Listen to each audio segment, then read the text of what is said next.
Hello friends, ये जो blog मैं शेयर कर रही हूँ ये मेरे बर्थडे का है। इस बार मेरा बर्थडे 2 दिन चला क्योंकि भारतीय कैलेंडर के अनुसार ये 18 को था। तो मैंने सोचा क्यों ना इस दिन जितने भी शक्तिपीठ यहाँ कांगड़ा में हैं उनके दर्शन किया जाए, क्योंकि विंटर वेकेशन में मैं यहाँ देरा में हूँ। तो सबसे पहले हमने माँ बगलामुखी जाने का सोचा और 18 मॉर्निंग को ही मैंने हलवा बनाया और हम मंदिर के लिए निकल पड़े। क्योंकि आपको अगर बगलामुखी मंदिर जाना है तो कोई डाउट नहीं होता कि आप क्या पहने, क्योंकि माता को येलो कलर बहुत प्रिय है और उसी से रिलेटेड कुछ पहनना था। ये साड़ी मैं सूरत से लेके आई थी और मैंने स्पेशली ये रखी थी कि मैं जब बगलामुखी मंदिर जाऊंगी तो इसी साड़ी को पहन के जाऊंगी।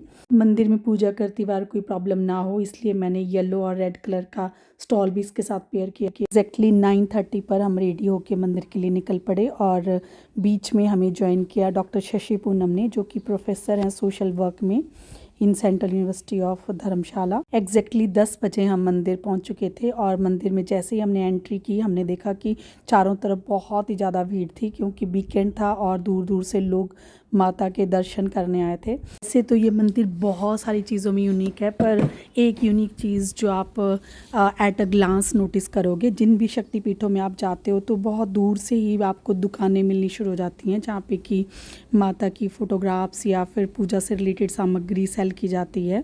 और दूर दूर से लोग आपको आवाज़ें देते हैं कि इस शॉप में आएँ, इस शॉप में आएँ।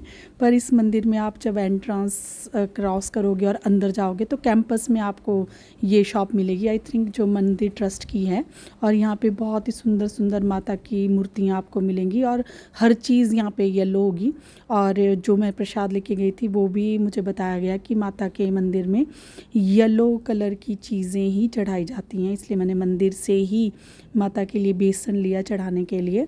और उसके बाद हम अंदर गए, क्योंकि आज मेरा बर्थडे था इसलिए हमने थोड़ा बहुत पूजा पाठ जो भी था वो करवाया और उसके बाद हम लाइन में लग गए माता के दर्शन करने के लिए। एंड ये मंदिर इसलिए भी बहुत फेमस और प्रसिद्ध है कि आपकी जो भी मन की इच्छा होती है, एक यज्ञ और हवन यहाँ पे होता है और उससे आपकी इच्छा पूर्ति होती है। इसलिए यहाँ बहुत सारे हवन चल रहे थे और दूर दूर से लोग आए हुए थे अपने हवन करवाने के लिए और इच्छाओं की पूर्ति के लिए। फ्रेंड्स, माता के मंदिर के ठीक बाहर दोनों साइड को आपको हनुमान जी और बाबा भैरव की मूर्तियाँ मिलेंगी, लेकिन बाबा भैरव जी की स्टैचू मुझे इस बार बहुत यूनिक लगी, क्योंकि उसमें सारी नींबू की मालाएं उनको पहना रखी थी। अंदर जाते ही आपको माता रानी का दिव्य स्वरूप देखने को मिलेगा और सब चीज़ें यहाँ पे आपको येलो येलो मिलेंगी, येलो दुपट्टा, येलो फूल और येलो प्रसाद। तो ये इस मंदिर की बहुत ही यूनिक स्पेशलिटी है। तो आप ये दे सकते हैं माता रानी का भव्य रूप। मंदिर से थोड़े नीचे हवन कुंड से आगे आपको शिव जी का मंदिर मिलेगा, जिसमें कि बहुत ही भव्य जो शिवलिंग है वो स्थापित है और हमने यहाँ पे दर्शन किए शिवलिंग के। ये आप इस वीडियो में देख सकते हैं कि कितना भव्य स्वरूप है यहाँ पे शिवलिंग का। और शिवलिंग के बाद आपको यहाँ पे हनुमान जी का एक छोटा सा मंदिर है जहाँ पे कि लेडीज़ का जाना प्रोहिबिटेड है। तो वहाँ पे बाहर से ही हमने हनुमान जी के दर्शन किए और उसके बाद मन्नत मांग के हम चल पड़े वापस, क्योंकि बगलामुखी के बाद हमने डिसाइड किया था कि हम ज्वाला जी मंदिर जाएंगे। क्योंकि 18 को मौनी अमावस्या थी तो हमने डिसाइड किया था कि हम महाकाली कालेश्वर महादेव मंदिर जाएंगे, क्योंकि इस मंदिर के परिसर में 5 नदियों का जल मिलता है और ये मान्यता है कि आज के दिन अगर यहाँ पे स्नान करते हैं तो पुण्य की प्राप्ति होती है। हालांकि बगलामुखी मंदिर से निकलने के बाद हमने बहुत सारे फोटोग्राफ्स क्लिक किए, स्पेशली कुछ एक स्टैचू फोटोग्राफी के लिए बनी थी, वहाँ जाके हमने फ़ोटोग्राफ लिए और उसके बाद घर आके हमने लंच किया और दोबारा हम निकल पड़े ज्वाला जी मंदिर की ओर। क्योंकि फ्रेंड्स आज धूप इतनी तेज़ नहीं थी और वैसे ही मुझे थोड़ा कोल्ड फील हो रहा था, क्योंकि देरा का वेदर काफ़ी डिफरेंट है। यहाँ पे गर्मी भी बहुत ज़्यादा होती है और सर्दी भी बहुत ज़्यादा होती है। और ऑलरेडी साड़ी पहन के मुझे लग रहा था कि मेरे को थोड़ी ज़्यादा ठंड लग चुकी है, इसलिए मैंने चेंज किया और हम निकल पड़े ज्वाला जी माता के मंदिर की ओर। क्योंकि सर्दियों के दिन है तो थोड़ा जल्दी अंधेरा हो गया। एनीवे हम मंदिर पहुँचे और वहाँ जाके हमने माता रानी के दर्शन किए। मंदिर परिसर को पूरा घूमने के बाद हमने वहाँ पे नवग्रह पूजन करवाया और बहुत सारे फ़ोटोग्राफ क्लिक किए अलग अलग जगह पे।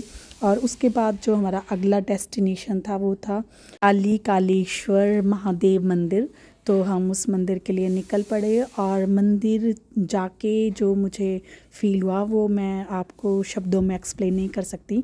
ऐसा भव्य और यूनिक मंदिर मैंने पहली बार अपनी ज़िंदगी में देखा, क्योंकि ऑल्दो जो दोनों ही मंदिर यूनिक थे, ज्वाला जी और बगलामुखी, पर इन मंदिरों में मैं पहले जा चुकी थी तो इसलिए ज़्यादा कुछ डिफरेंट चीज़ें मुझे वहाँ नहीं लगी। पर जो कालेश्वर मंदिर था वो बहुत सारी चीज़ों में यूनिक था और मैंने सोचा है कि इसके लिए मैं आपके साथ एक अलग ब्लॉग शेयर करूँगी जिसमें कि पूरी डिटेल मैं आपके साथ शेयर करूँगी। बस थोड़ा सा मैं ये बता दूँ कि ये जो मंदिर है ये डिवोटेड है ये शिव जी और माँ काली के लिए, और उन्हीं के जो रूप हैं उसी को इसमें दर्शाया गया है।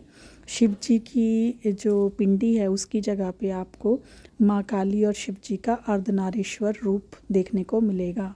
तो अगले ब्लॉग में मैं आपके साथ शेयर करूँगी uniqueness and history of Kaleshwar मंदिर। तो फ्रेंड्स, आई होप कि आपने इस ब्लॉग को एंजॉय किया होगा और इसी के साथ आपने माता ज्वाला जी और माता बगलामुखी के दर्शन भी किए होंगे।